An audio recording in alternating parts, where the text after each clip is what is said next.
बहू रात के 11 बज रहे हैं, रोहन अभी तक घर पर नहीं आया और तू चैन से बैठी हुई है। कैसी पत्नी है तू? अपने पति को संभाल कर रखना भी नहीं आता। उसे फोन लगाकर पूछ तो सही कि कहाँ है और कितनी देर लगेगी उसे आने में। विमला जी अपनी बहू मधु को डांटते हुए बोली, मुझसे क्या पूछ रही है आप मान जी? आपका बेटा कोई छोटा बच्चा तो है नहीं कि यहाँ वहाँ गुम हो जाएगा। वो बेटे तो आपके हैं, आप फोन लगाकर पूछ लीजिए कि कहाँ रह गए। मधु ने बेपरवाही के साथ जवाब दिया, हाँ मैं तो माँ हूं ना, मैं तो फोन करके पूछूंगी ही कि वो कहाँ रह गया, लेकिन पत्नी होने के नाते तेरा भी तो कुछ फर्ज बनता है या नहीं कि तुझे यहाँ पूजा करने के लिए लेकर आए हैं। विमला जी ने पलटकर जवाब दिया, पर इस बार मधु ने कोई जवाब नहीं दिया, इसलिए विमला जी भुनभुनाती हुई अपने कमरे में आ गई और मोबाइल लेकर रोहन को फोन लगाने लगी। लेकिन रोहन ने फोन नहीं उठाया। ये रोहन भी ना कभी भी टाइम से घर पर नहीं आता, पता नहीं क्यों मेरी जान जलाते रहता है। सोचा था बहू आने के बाद सब कुछ ठीक हो जाएगा, पर नहीं, यहाँ तो बहू भी उसके जैसी ही आई है। पति से कोई लेना देना ही नहीं उसे। अरे पत्नियां तो अपने पति को बांध कर रखती है, और एक इसे देखो तो अब तक रोहन को सुधार नहीं पाई। बड़बड़ाती हुई विमला जी वापस बाहर आई तो देखा मधु अपने कमरे में जा चुकी थी। वो भी उसके कमरे की तरफ गई और धीरे से खोल कर देखा तो वो सो चुकी थी। विमला जी वापस बाहर हाय नल में आ गई।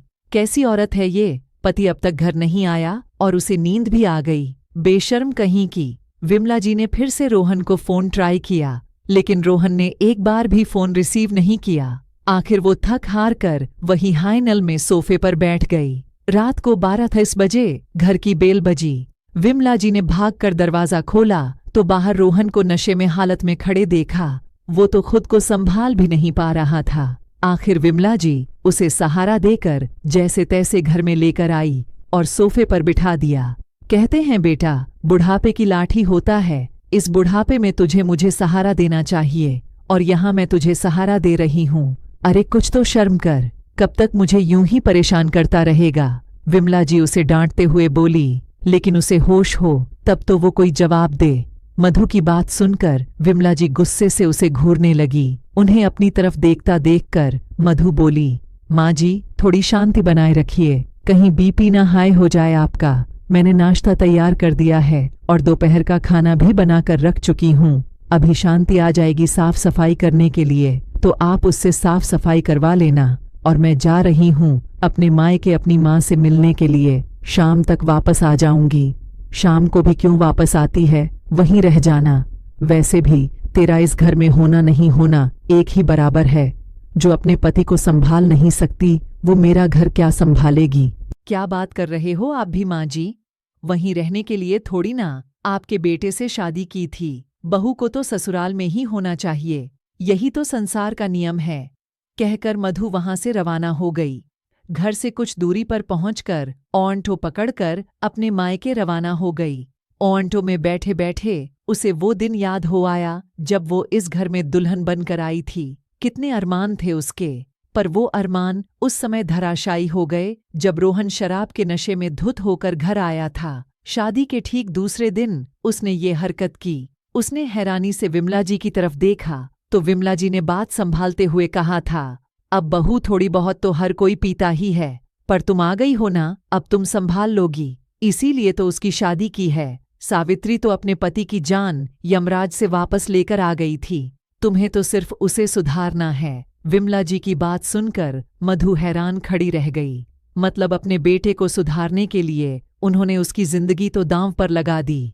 पूरी रात मधु के दिमाग में यही बात चलती रही। दूसरे दिन मधु पग फेरे के लिए गई तो मायके वालों ने भी यही जवाब दिया, बेटा थोड़ी बहुत तो आजकल हर कोई पीता है, ये तुम पर निर्भर करता है कि तुम उसे कैसे संभालती हो। एक पत्नी चाहे तो क्या नहीं कर सकती, और फिर इसके अलावा कोई कमी तो नहीं है। थोड़ा बहुत एडजस्ट तो सबको करना पड़ता है। पिता तो उसके थे नहीं। माँ ने जरूर इतना कहा, बेटा जैसे भी हो अपना घर संभाल ले, अगर तू छोड़कर भी आई तो यहाँ तेरे भाई भौजाई रखेंगे, इसकी कोई गारंटी है क्या?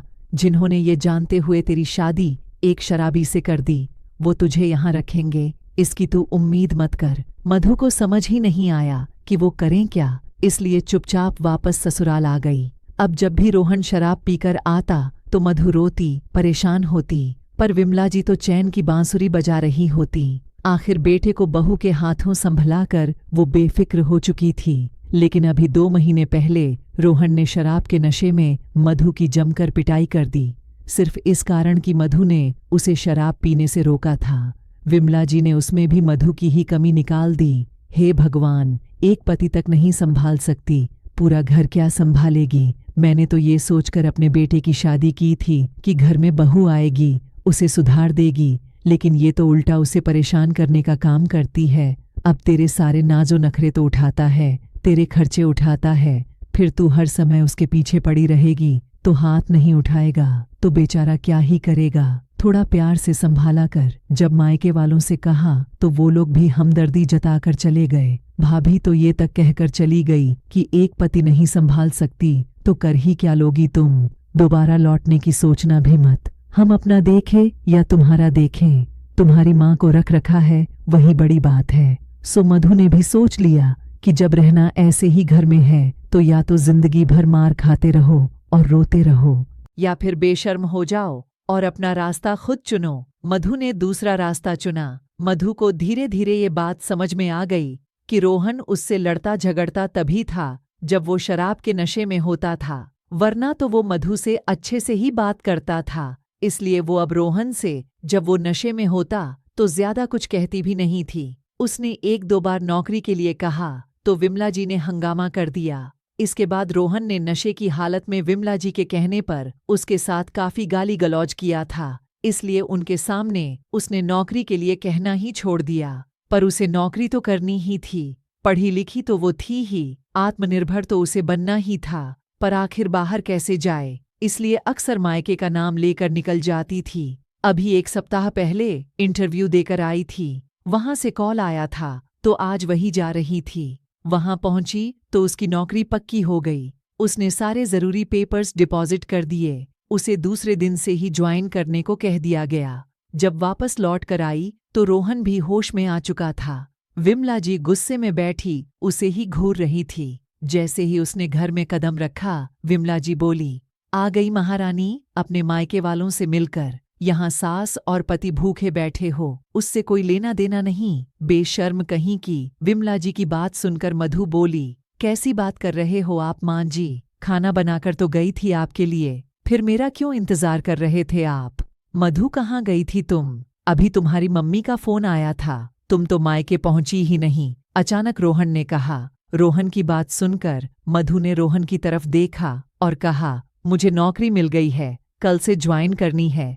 हाँ, ये देखो, ये होता है औरत का त्रिया चरित्र। मायके का नाम लेकर पता नहीं कहाँ घूमती फिर रही है और हमारे घर की इज्जत को उछाल रही है। विमला जी बीच में ही बोली, माँ मैं बात कर रहा हूँ ना, आप क्यों बीच में बोल रहे हो? तुम्हें नौकरी की क्या जरूरत है मधु? तुम्हारी सारी जरूरत तो पूरी कर रहा हूँ। रोहन ने शांतिपूर्वक मधु से पूछा। तब मधु ने कहा, मुझे मेरे मायके का कोई संबल नहीं है, मुझे अपना संबल खुद बनना है, इसलिए मैं नौकरी ज्वाइन कर रही हूँ। मैं इसलिए नौकरी ज्वाइन कर रही हूँ ताकि मैं अपने अंदर इतनी हिम्मत जुटा सकूं कि मैं आपके सामने खड़े होकर ये कह सकूं कि आप शराब छोड़ रहे हो या मुझे। उसकी बात सुनकर रोहन सकते में आ गया, जबकि विमला जी अपना माथा पीटते हुए बोली, हाय राम, पति को छोड़ने के बात कर रही है, बेशर्म, अपना घर अपने हाथों ही तोड़ रही है। ऐसा नहीं कि पति को सुधारने की कोशिश करें, बल्कि जो है उसे भी बिगाड़ रही है। बस कीजिए माँ जी, बहुत बोल दिया आपने। मैं कोई नशा मुक्ति केंद्र नहीं हूँ, एक इंसान हूँ जिसकी अपनी जिंदगी है और मुझे अपनी जिंदगी के बारे में सोचने का पूरा हक है। पर मैं इस रिश्ते को तोड़ने से पहले इस रिश्ते को एक मौका देना चाहती हूँ। बताइए रोहन जी, आप नशा छोड़ेंगे या फिर पत्नी? रोहन काफी देर तक मौन रहा, फिर कुछ सोच समझकर बोला, ठीक है, जब तुम इस रिश्ते को एक मौका देना चाहती हो तो मैं ये मौका लूंगा। कब ज्वाइन करना है तुम्हारा नशा मुक्ति केंद्र? उसकी बात सुनकर जहां मधु के चेहरे पर मुस्कुराहट आ गई, वहीं विमला जी बिल्कुल हैरान खड़ी रह गई। उनकी आंखों में से आंसू निकल आए। आखिर इतनी कोशिश जो काम विमला जी नहीं कर पाई वो मधु ने कर दिया। दूसरे दिन ही रोहन ने नशा मुक्ति केंद्र ज्वाइन कर लिया और कुछ महीनों मशक्कत के बाद उसमें वाकई परिवर्तन हुआ। उसने शराब पीना छोड़ दिया और आज विमला जी अपनी उसी बेशर्म बहू की नज़र उतारती नहीं थकती। कहानी कैसी लगी कमेंट करके बताइएगा। ऐसी ही ढेर सारी कहानियाँ सुनने के लिए चैनल को सब्सक्राइब कीजिए। मिलते हैं अगली वीडियो में, तब तक आप सब स्वस्थ रहिए, मस्त रहिए।